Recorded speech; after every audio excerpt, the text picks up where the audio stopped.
ನಮಸ್ಕಾರ ಗೆಳೆಯರೆ, ಎವನ್ ಮೀಡಿಯಾಗೆ ಸ್ವಾಗತ. ಹೆಸರಾಂತ ಪಾಡ್ಕಾಸ್ಟ್ ಫ್ರಿಡ್ಮನ್ ಪಾಡ್ಕಾಸ್ಟ್ನಲ್ಲಿ ಪ್ರಧಾನಿ ಮೋದಿ ಸಂವಾದ ಹೇಗಿತ್ತೋ ಬನ್ನಿ ಈ ಬಗ್ಗೆ ತಿಳಿಯೋಣ.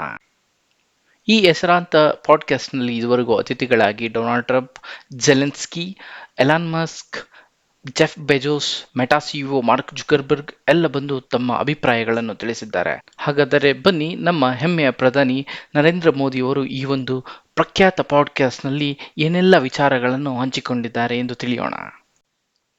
ಸುಮಾರು 3 ಗಂಟೆಗಳ ಕಾಲ ನಡೆದ ಸಂವಾದದಲ್ಲಿ ಪ್ರಧಾನಿ ಮೋದಿಯವರು ತಾವು ಅಮೆರಿಕ ಅಧ್ಯಕ್ಷ ಟ್ರಂಪ್ ಅವರ ಜೊತೆ ಉತ್ತಮ ಬಾಂಧವ್ಯ ಹೊಂದಿರುವುದಾಗಿ ಮತ್ತು ಉಭಯ ನಾಯಕರು ಪರಸ್ಪರ ಗೌರವ ಸೌಹಾರ್ದ ಭಾವ ಹೊಂದಿರುವುದಾಗಿ ಹೇಳಿಕೊಂಡಿದ್ದರು. ಈ ಹಿಂದೆಯೂ ಕೂಡ ಜೋ ಬೈಡನ್ ಸರ್ಕಾರದ ಅವಧಿಯಲ್ಲೂ ಕೂಡ ತಮ್ಮ ಮತ್ತು ಟ್ರಂಪ್ ನಡುವಿನ ನಂಬಿಕೆ ಕಡಿಮೆಯಾಗಿಲ್ಲ ಎಂದು ವ್ಯಕ್ತಪಡಿಸಿದರು.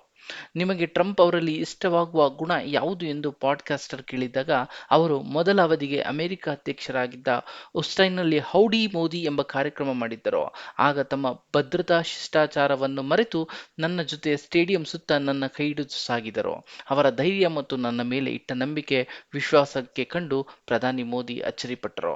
ಕಳೆದ ವರ್ಷ ಅಧ್ಯಕ್ಷೀಯ ಚುನಾವಣಾ ಪ್ರಚಾರ ಭಾಷಣದ ವೇಳೆ ತಮ್ಮ ಮೇಲೆ ಹತ್ಯೆ ಯತ್ನ ನಡೆದಾಗಲೂ ಕೂಡ ಟ್ರಂಪ್ ಕುಂದಲಿಲ್ಲ, ಧೈರ್ಯದಿಂದಲೇ ಎದುರಿಸಿದ್ದು ನೋಡಿ ಖುಷಿಯಾಯಿತು ಎಂದು ಮೋದಿ ಹೇಳಿದರು.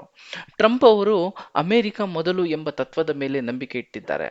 ನಾನು ಕೂಡ ದೇಶ ಮೊದಲು, ಭಾರತ ಮೊದಲು ಎಂದು ಹೇಳುವವನು ಎಂದು ಮೋದಿ ಈ ಪಾಡ್ಕಾಸ್ಟ್ನಲ್ಲಿ ಹೇಳಿದರು. ಪ್ರಧಾನಿ ಮೋದಿಯವರು ಉಭಯ ದೇಶಗಳ ಸುಂಕ ಸಮರ ಬಗ್ಗೆ ಪ್ರಸ್ತಾವನೆ ಮಾಡಲಿಲ್ಲ. ಆದಾಗ್ಯೂ ಟ್ರಂಪ್ ಅವರ ಬಗ್ಗೆ ಮಾತನಾಡಿದ ಮೋದಿ ಈ ಬಾರಿಯ ಅಧ್ಯಕ್ಷ ಅವಧಿಯಲ್ಲಿ ದೇಶವನ್ನು ಹೇಗೆ ಮುನ್ನಡೆಸಬೇಕು, ಹೇಗೆ ಕಾರ್ಯತಂತ್ರಗಳನ್ನು ಬಳಸಬೇಕು ಎಂದು ಸರಿಯಾದ ದೃಷ್ಟಿಕೋನ ಟ್ರಂಪ್ ಅವರಲ್ಲಿ ಇದೆ ಎಂದು ಅವರ ಗುಣಗಾನ ಮಾಡಿದ್ದರು.